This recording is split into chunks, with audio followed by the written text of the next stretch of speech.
Moi, je dirais que c'est pas normal. Avant de virer Koto, il faut virer Mayacine Mar, qui est responsable de cette élimination. Pourquoi il est responsable? Parce qu'au moment où il fallait maintenant juger par rapport à l'affaire Koto et Aliou Cissé par rapport aux joueurs, je pense que c'est là où Mayacine Mar a failli. Oui, c'est lui le patron.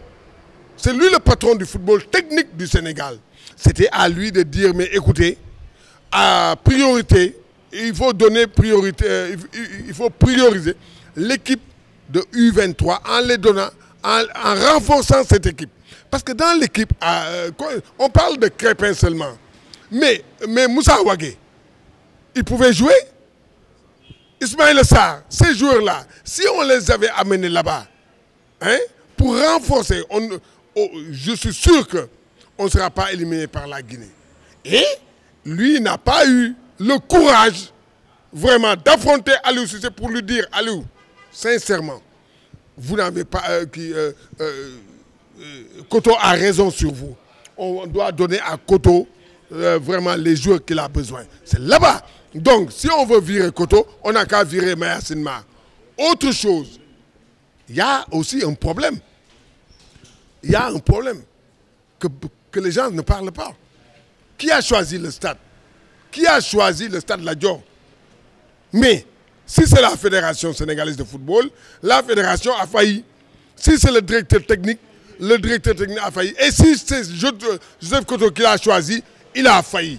Et voilà pourquoi. Écoutez bien. Allez en Guinée-Conakry. Vous ne verrez pas de gazon synthétique. Il joue sur du gazon naturel. Là où on a joué le match aller, c'est du gazon naturel. Le Sénégal a joué là-bas contre l'Angola. On se rappelle de ce stade-là. Et les joueurs qui sont expatriés de la Guinée, ils jouent sur du naturel. Et nous, presque la moitié de nos joueurs jouent sur du synthétique. Et pour donner la chance à notre équipe, il fallait jouer à Alassane Djigo. Nos joueurs connaissent bien Alassane Djigo que Lat Dior. Je ne sais pas qui a choisi Lat Dior, mais celui qui a choisi Lat Dior a fait éliminer le Sénégal, a semé les graines de notre élimination et il doit... Écoutez, tant que dans ce football-là, on ne sanctionne pas, on n'arrivera jamais. Le directeur technique dans cette affaire, dans cette élimination, le premier responsable, c'est Mayacine Mar, le directeur technique. Deuxième responsable, c'est la Fédération sénégalaise de football qui n'a pas su trancher dans l'affaire Aliou Cissé et Koto avant de virer Koto. Pourquoi virer Koto? Parmi ceux qui sont là-bas, il est le plus titré. Koto est le plus titré. Au moment où Koto gagnait, où étaient ces gens-là? 2 fois finaliste d'une Coupe d'Afrique. 2 fois qualification à la Coupe du Monde, demi-finale de la Coupe du Monde. Qui a gagné la Coupe UOMOA? Qui a gagné la Coupe UOMOA? C'est Koto. C'est le plus titré. Oui, aujourd'hui, voilà, parce qu'il vient de perdre, alors qu'il n'est pas le seul responsable, on veut le virer. On n'a qu'à virer cette fédération sénégalaise de football. C'est ça le danger, Salif. Regardez, je vous explique une chose. Sénégal-Madagascar, le Sénégal est déjà qualifié. La première place, il fallait que pour que cette équipe de Madagascar puisse prendre la première place, battre le Sénégal ici à Dakar. Cette équipe de Madagascar ne pouvait pas battre le Sénégal. Même un nul, c'est nous qui passons comme premier. Donc, où est l'enjeu? Le gardien de but Dali, qui a fait feu lors de la Coupe d'Afrique des U20. Et lui, les 2 buts qu'on a encaissés, le deuxième but qu'on a encaissé là-bas, si c'était sincèrement, si c'était Dali, moi je dirais, je n'ai rien contre Lamine Sarr, le gardien. Mais avec Dali, ce but-là n'aurait pas pu qui.